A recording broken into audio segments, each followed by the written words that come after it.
Good Friday evening, and thank you for joining us. I'm Dee Dee Gatton, and we are learning new details tonight as the urgent search for Nancy Guthrie intensifies nearly a week after she was disappeared. Police are investigating a new message as the FBI returned to her home. Ryan Smith at the live desk with the latest from the ground. Ryan? Yeah, tonight, Dee Dee, we are tracking, in fact, several new developments tonight out of Arizona in that urgent search here to find Nancy Guthrie. The FBI and Pima County Sheriff's Department are aware of that new message they confirmed tonight that was sent to a Tucson television station. That Sheriff's Department writing here in part, quote, investigators are actively inspecting the information provided in the message for its authenticity. The 84-year-old mother of Today's Show host Savannah Guthrie was reported missing last weekend. Authorities say they believe she was abducted from her home. Now, they are reviewing possible ransom notes sent earlier in the week. The FBI now offering a $50,000 reward for any information that leads to her safe return. Now, today, local and federal law enforcement seen here. They blocked off the street in front of Nancy's home. Deputies and federal agents are now going door to door, we are told, speaking with neighbors, really circling back in hopes to hunt down any new clues in that case. Also new in the search tonight, take a look at this. Digital billboards with an FBI phone number are now going up in 3 different states. The billboards will be active in a handful of cities across Texas, New Mexico, and California, all in the urgent search for Nancy. Diving deeper, Ed Smart knows the pain of the Guthrie family all too well. After his daughter Elizabeth's safe return, he's worked for the last 25 years to be a support to families dealing with cases of abduction. My heart just goes out to them, and knowing what the nightmare is like. You know, there was certainly a point during the course of Elizabeth's ordeal that the frustration, the level of, when are we going to get an answer, that you just thought, dear God, please just let me know. Let this be over with. Smart adds that one of the most shocking elements for families is the disbelief that something like this can happen at all, especially to an older adult. We have continuing coverage of the search for Nancy Guthrie throughout our newscast. And for more on our top story and other headlines, go to our website, thenationaldesk.com. There's been no proof of life, no direct communication with her family, and messages possibly from the alleged abductors have been sent to a local TV station and TMZ of all places. As technology and artificial intelligence increasingly intersect with violent crime, investigators are now faced with challenges that did not exist even just a few years ago. Joining us this morning to discuss is veteran FBI Special Agent in Charge and former head of the Chicago PD, Jody Weiss. Jody, I know you and I have talked about this for the past week constantly. 1 week now into this investigation, what phase is the case in right now, and how does that differ from the first 48 to 72 hours? Yeah, Jan, we're kind of in a more of an analytical phase right now. As you know, time is the greatest enemy in a case like this with either a child of tender years or an elderly person. Initially, leads are coming in left and right. It's chaotic. Organization is really the key, and that's one thing the Bureau can bring to a situation like this. But now that we enter this time frame, things are going to slow down a little bit. There's going to be analysis. There's going to be review of the information that's being brought in. Did we miss something? There's going to be psychological profiles. This might be one of the reasons why people are going back to Nancy's house, why they're going over to Annie's house to see, did we miss something? Did we learn something? Do we want to corroborate? So right now, you've got this slow down analytical phase. People are still working hard, but it's more of like, did we miss something? Let's go back and start over. Did we miss something out there that could lead us to her? And they're doing this because they don't have a clue? Is that why they're doing this? More than likely, it's like nothing has popped yet. So now, did we get something in that we just overlooked? Because in the beginning, these cases come in, leads come in really fast. They're investigated. It comes in. Did we miss something? Was there follow-up that needs to be done? So that's what my take is going on right now. Let's go back and look at this from A to Z again and see, is there something out there that we missed the first time? Well, let's talk about the facts, because in most abduction cases, law enforcement expects some form of proof of life.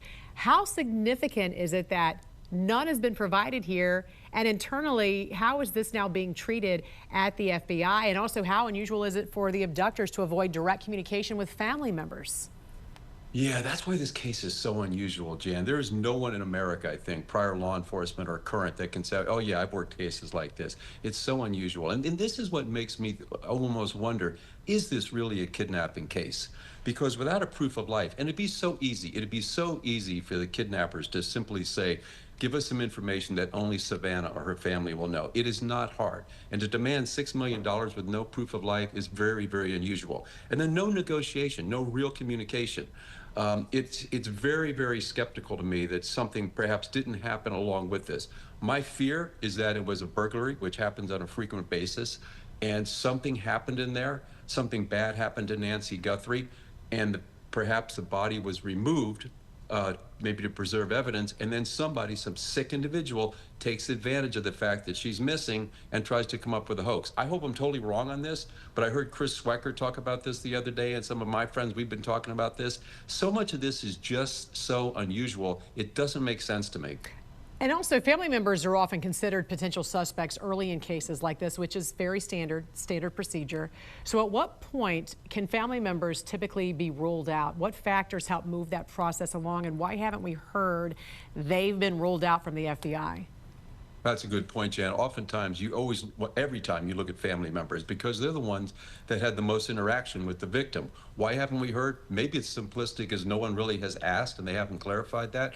But normally you might do polygraphs, and then information that's gleaned from the polygraphs would, of course, be verified. But yeah, you always look at family members first. It's just kind of protocol to do that. So again, that's something I'm sure people are looking at right now to make sure all the family members can be ruled out and then move on outside of the family. You mentioned something about perhaps a burglary gone wrong, and then because of DNA or whatnot, a body was possibly removed. But wouldn't that create more liability for the bad guys? Because now they have to dispose of a body. There's cameras everywhere. You're right. But the one thing about Arizona, there is massive amounts of desert all around Tucson, everywhere up where I'm at in Scottsdale. And I'm thinking if that happened, and let's pray it did not, but if it did, I think it was startled. It wasn't really planned out. It wasn't expected. And the decision would be, let's get the evidence out of here. There's plenty of places to hide bodies out in the desert. So hopefully that didn't happen. But again, I bring that up just because of the oddity in this whole case. No proof of life, no direct communications, and it keeps coming down. Why? If I'm asked to pay $6 million, I'm going to demand some proof of life. Yeah. And it could be so simple in today's world. Yeah, and then very quickly, we talk about the fact that this was pretty elaborate, a pretty elaborate hoax, especially if this person was working in tandem with the person who might have abducted her or, taken her out of her house, because they did, from what we understand, have some they had specificity in regards to what happened inside that home. Is that what you're hearing too? Yes, absolutely. It does seem based on that somebody, at least whoever is orchestrating this, was inside the home, talked to somebody. They talk about her Apple Watch. Well, where was the watch? Where was it found? Where did she keep it? Where did she charge it? So yeah, there was some basic generalities that somebody gave for specifics, but we didn't get the real deep stuff, or at least we haven't been told that yet. But hopefully, let's pray that this woman's returned safe and sound. Yeah, all right. FBI Special Agent in Charge and former head of the Chicago PD, Jody Weiss, thank you for joining us this morning. We appreciate it. Thank you, Jan. We are just hours away from an urgent deadline as the desperate search for Nancy Guthrie stretches into a second week. There are reports her alleged abductors are demanding $6 million by the end of the day in exchange for her safe return. And thanks for joining us. I'm Jan Jeffcoat. It is Monday, February 9th, just over a week since the mother of Today's Show co-host Savannah Guthrie disappeared. And this morning, investigators now raising new questions about the ransom demand, since there's been no direct communication with the family and no proof of life. Over the weekend, Nancy's children did release another emotional video message saying they are prepared to fully cooperate. We received your message and we understand. We beg you now to return our mother to us so that we can celebrate with her. This is the only way we will have peace. This is very valuable to us, and we will pay. Mark Boyle joining us now from the live desk with these latest developments. Good morning to you, Mark. And as we just heard, the Nancy's family saying they're going to pay, but there's still a lot of questions as to the validity of the ransom itself, why these alleged abductors have not actually sent any signs that she's still alive or had any direct communication with the family. There's a lot of questions. A lot of questions, and keeping in mind that search continues in and around the home of Nancy Guthrie this morning, Jan. The Guthrie family has until today to pay their mother's kidnappers after receiving another ransom note last week. The family said it would pay that $6 million to get her back, but with the supposed kidnapper not giving a place or location to even send that money, it's really a big question here as if this is even legit at all. The Pima County Sheriff's Office posting a message on social media. The latest message saying the Nancy Guthrie investigation is ongoing. Follow-up continues in multiple locations. No suspects, person of interest here in this case as of right now. The most recent ransom note says Nancy will be killed if the family doesn't send that money by 5 p.m. tonight. It also has been more than a week since Nancy received her medication. You'll recall she depends on that to live. Neighbors living nearby are praying for her safe return. And I can't even imagine how she would cope with something like that. What she would even do, and how it would affect her if that happened to her in the middle of the night. It's just a very unnerving thing to happen to somebody, especially an elderly woman. Certainly unnerving, no doubt about that. And we are tracking this story, new developments as they break this morning right here at the live desk. Another plea for the public's help in the urgent search for Nancy Guthrie. Ryan Smith at the live desk with the new details from the family and FBI. Ryan.